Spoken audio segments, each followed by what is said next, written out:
नमस्कार, आप देख रहे हैं दैनिक साथी हरियाणा। साथियों, रेवाड़ी पुलिस को बड़ी कामयाबी हाथ लगी है। रेवाड़ी एसपी आईपीएस गौरव राज पुरोहित के आदेश पर चलाए गए विशेष पखवाड़े में रेवाड़ी पुलिस ने हरियाणा के अलावा राजस्थान व यूपी में करीब 4 साल से चोरी की वारदातों को अंजाम दे रहे गिरोह का पर्दाफाश करते हुए 5 आरोपियों को गिरफ्तार कर लिया है। बड़ी बात यह कि इस गिरोह में 2 भाई जो कि मास्टरमाइंड हैं, 3 राज्यों में गिरोह को ऑपरेट कर रहे थे, उन दोनों भाइयों को भी गिरफ्तार कर लिया गया है। इस गिरोह का टारगेट घरों में रखे आभूषण होते थे। अकेले रेवाड़ी में 15 से अधिक वारदात को अंजाम दे चुके थे। रेवाड़ी डीएसपी डॉक्टर रविंद्र ने प्रेस वार्ता कर विस्तार से गिरोह का पर्दाफाश किया। जी देखिए, रेवाड़ी पुलिस अधीक्षक गौरव राज पुरोहित जी के दिशा निर्देशानुसार हमने चोरी के मामले और सेंधमारी के मामले काफ़ी बढ़ रहे थे, तो उसके अंतर्गत हमने एक पखवाड़ा चलाया हुआ था, जिसके अंतर्गत हमारे CIA 3 in charge sub inspector Subhash की टीम ने, उनके नेतृत्व में हमने 5 मुख्य आरोपियों को इसमें अरेस्ट किया है, जो कि मुख्यतः देवेंद्र, जो कि बावल का तत्कालीन बावल का रहने वाला है। वैसे ये पीछे से नजफगढ़ का है। राज है, ये भी राजस्थान का रहने वाला है। और मुकेश, जगदीश और प्रेमपाल, तीनों ही गाजियाबाद यूपी के रहने वाले हैं। अगर मैं इनके पीछे के अपराध की बात करूं तो लगभग 500 के ऊपर चोरी के और सेंधमारी के मुकदमे दर्ज हैं।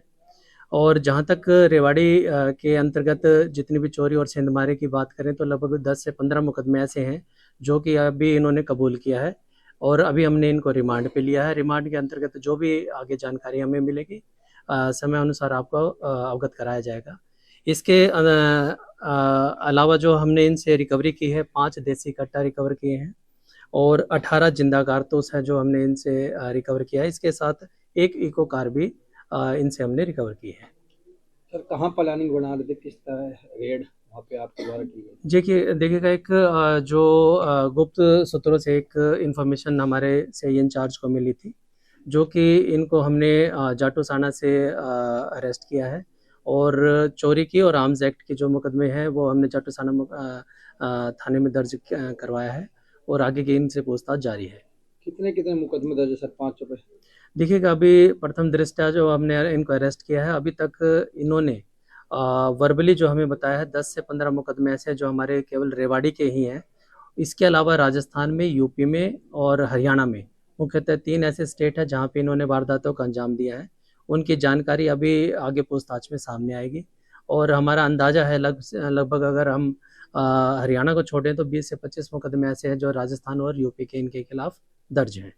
सर, कब से करता आ रहे सर इस तरह की बात, कब से चला आ रहा है? देखिएगा, जो इनसे अभी पूछताछ की है, लगभग ये इनका गिरोह है 3 से 4 साल से एक्टिव है, और राजस्थान और यूपी में इनके जो इनमें से एक एक्यूज्ड है जो देवेंद्र है, इसके फादर हैं, वो बेसिकली मोस्ट वांटेड की कैटेगरी में भी है। तो अगर हम इससे अंदाज़ा लगाए तो यूपी में तो काफ़ी लंबे समय से ये एक्टिव थे। तो इसका कोई मास्टरमाइंड या इनमें से कोई है, या कोई गैंग का नाम है क्या? जी, बेसिकली देवेंद्र और मुकेश ये दोनों भाई हैं। इन दोनों ने इस गैंग को स्टार्ट किया था। उसके बाद इन्होंने अपना अलग अलग गिरोह बनाया अलग अलग स्टेट में, और इन्होंने अलग अलग स्टेट में क्राइम को कमिट किया है। लेकिन अब कुछ दिनों से ये साथ में कार्यरत थे, और जिसमें कि हम 5 को अरेस्ट किया है। अभी इन्होंने चोरी का खुलासा किया है। सर, आखिरकार हथियार इनके पास कहाँ से आते हैं? देखिएगा, हथियार के बारे में अभी पूछताछ जो प्रथम दृष्टया इन्होंने बताई है कि यूपी से खरीदा था, लेकिन डिटेल में इनसे पूछताछ अभी की जाएगी क्योंकि हमें अभी रिमांड पे लिया है। कितने दिनों से सर ये बावल क्षेत्र में रह रहे थे? अभी वो पूछताछ का विषय है, आगे जो पूछताछ की जाएगी उसमें ये सामने आएगा। पूछताछ में पता किया 5 के अलावा कोई और भी है सर गिरफ्तार से बाहर है? जी बिल्कुल, आशंका जाहिर की जा रही है। जो अभी हो सकता है कि इनके अन्य जो दोस्त हैं उनके भी नाम सामने आए, उनको भी रेड करके अरेस्ट किया जाएगा। इनका बैकग्राउंड क्या है सर, या नाबालिग वगैरह है? नहीं जी, इनमें से सारे के सारे बालिग हैं, और आपराधिक मामले इनके ऊपर पहले भी दर्ज हैं, और जो अभी भी हमारे सामने आए हैं लगभग रेवाड़ी में काफ़ी एक्टिव थे, काफ़ी चोरियाँ इन्होंने की हैं, और मोस्टली हमारे बरगलरी के जो सेंधमारी की वारदातें थी, मैक्सिमम केसेस में ये हमारे रेवाड़ी जो शहर है इसमें इनका नाम आया है। पूछताछ में पता चला हो कि चोरी में क्या क्या, किस तरह की चोरी की है, क्या क्या सामान? हाँ जी, बिल्कुल, इनसे पूछताछ में ये सामने आया है कि जो ज्वेलरी थी, बेसिकली चांदी के, सोने के जेवर थे, और आभूषण, किसी भी तरह के आभूषण की चोरी के आदी थे, और इनके द्वारा चोरी की जा रही थी। ज्वेलरी वगैरह कुछ बरामद किए हैं? हाँ जी, अभी बेसिकली इनसे पूछताछ में कई चीज़ें सामने आई हैं। जैसे ही हमारे रिमांड में कुछ चीज़ें डिटेल में बताएंगे, उसके बाद ही इसके बारे में हम बता पाएंगे। हर गिरोह का एक पैटर्न होता है, क्या इनका भी कोई पैटर्न था क्या? जी बिल्कुल, मोडस ऑपरेंडी हर गिरोह की रहती है। जैसे अभी इन 500 से पूछताछ हुई है, इन्होंने बताया है कि ये बेसिकली जो घर बंद होते थे उनको रेकी की जाती थी इनके द्वारा, और रेकी के बाद 2-3 दिन तक लगातार रेकी करके ये इंश्योर किया जाता था इनके द्वारा कि जो घर के मालिक हैं या कोई भी है वो बाहर घूमने गया हो, उसके बाद ही ये चोरी करते थे। ज्वेलरी के अलावा या गाड़ी जैसे चोरी हो रही है, बाइक वगैरह, इनका भी कोई जी हाथ है? बिल्कुल, डिटेल में इनसे पूछताछ की जाएगी, और किसी भी तरह की अगर ज्वेलरी के अलावा भी किसी भी तरह की चोरी इन्होंने की है वो भी इनसे उगलवाई सर, जाएगी। जो कार है बरामद हुई, क्या वो भी चोरी की थी?